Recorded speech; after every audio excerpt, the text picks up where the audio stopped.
Assalamualaikum warahmatullahi wabarakatuh. Bapak Ibu sekalian, kali ini saya akan membahas lagi tentang soal P3K.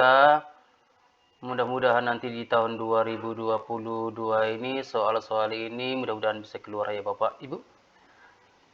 Baik, kita mulai saja dengan soal yang pertama. Untuk mengembangkan kemampuan sosial emosional anak, guru lebih tepat memilih alat permainan A. Sepeda 3 roda, gerobak kecil, dan bola. B. Kartu gambar, kartu kata-kata, dan kartu suku kata. C. Cermin, pakaian, kostum, dan aksesorisnya. D. Krayon, spidol, dan kertas gambar. Nah, ini kira-kira jawabannya yang mana ya Bapak Ibu? Ini pembahasannya.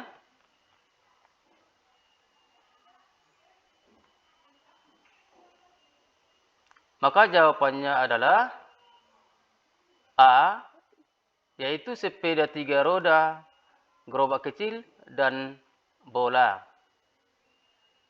Lanjut. Salah satu contoh penerapan belajar merdeka yang diterapkan dalam pendidikan di sekolah adalah A. Mengajari murid-murid materi tentang kebudayaan. B. Guru membuatkan peraturan yang harus dipatuhi di dalam kelas. C.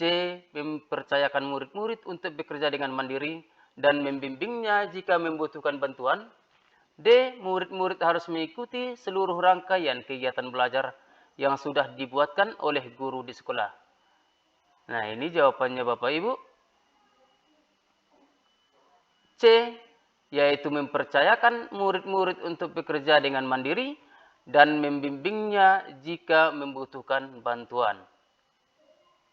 Kita lanjut. Memahami karakteristik siswa dari aspek fisik, moral, sosial, kultural, emosional, dan intelektual termasuk dalam kompetensi A. Sosial, B. Profesional, C. Pedagogik, D. Kepribadian. Sosial adalah kemampuan guru untuk berkomunikasi dan bergaul secara efektif dengan peserta didik sesama pendidik. Profesional adalah kemampuan atau keterampilan yang wajib dimiliki supaya tugas-tugas keguruan bisa diselesaikan dengan baik.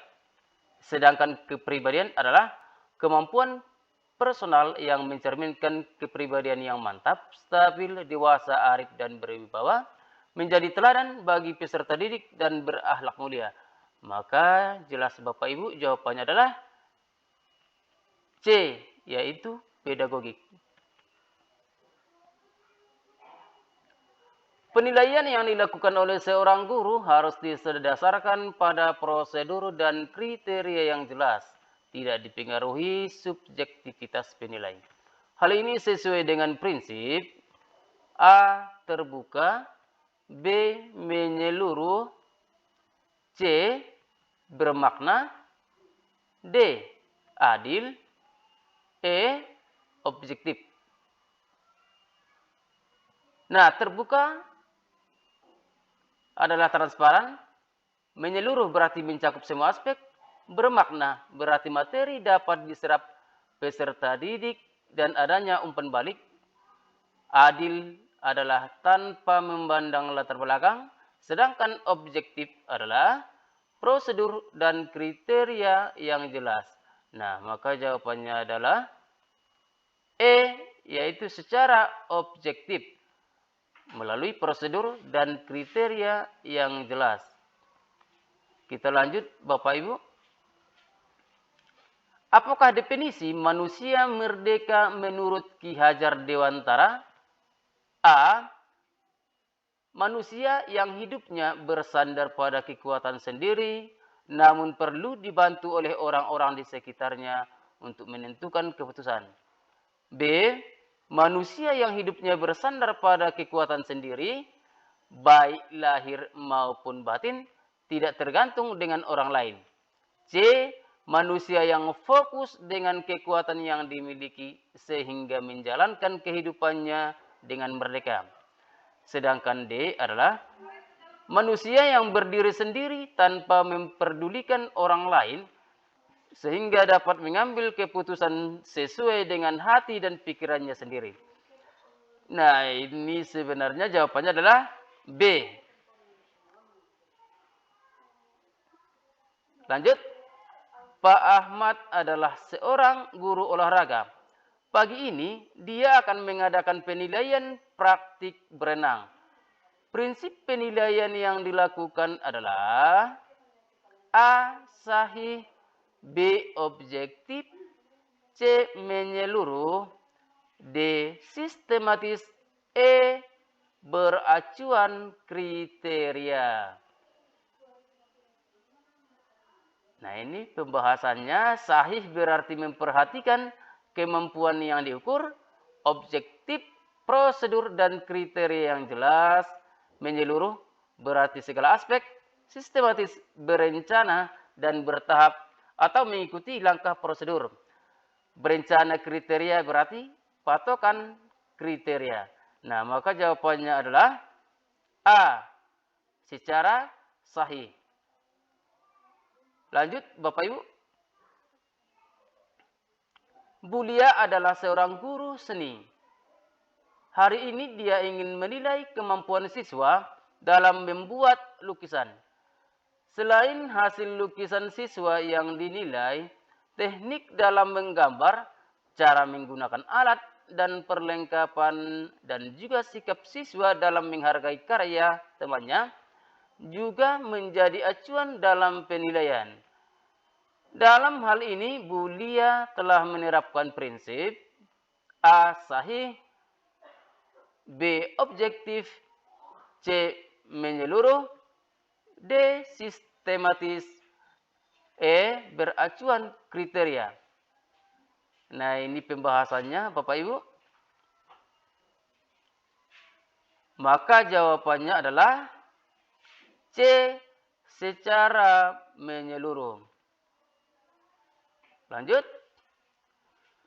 Suatu proses yang mengkaitkan informasi baru pada konsep-konsep relevan yang terdapat dalam struktur kognitif seseorang disebut A. Skemata, B.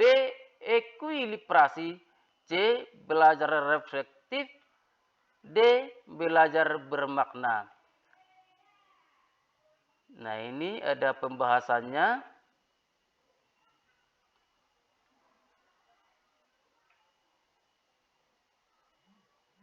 Nah, maka yang menjadi jawabannya adalah D. Nah, ini salah Bapak Ibu. Jawabannya D. Ini sebenarnya jawabannya D.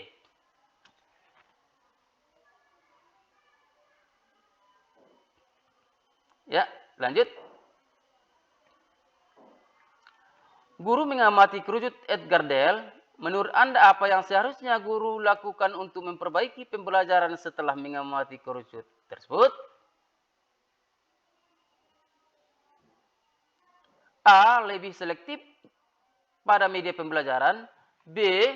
Lebih selektif memilih media konkret daripada media abstrak. C. Lebih banyak sifatnya mengingat. D. Lebih menekankan aspek psikomotorik anak. E. Drilling. Ini jawabannya adalah D. Lebih menekankan aspek psikomotorik anak. Nah, ini ada gambar dari kerucut pengalaman.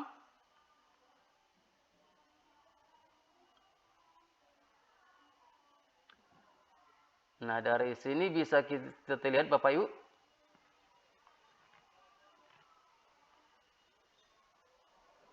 Ya, kita lanjut. Indikator menyebutkan benda-benda yang ada di kelas apabila dimasukkan dalam matriks kemampuan berpikir dan dimensi pengetahuan berada pada posisi A. C1 mengingat faktual, B. C3 mengaplikasikan konseptual, C. C2 memahami, konseptual. D. C2 memahami faktual. Nah, ini kira-kira ini jawabannya adalah A. C1 mengingat faktual. Nah, ini taksonomi belum. Ini boleh di screenshot Bapak Ibu.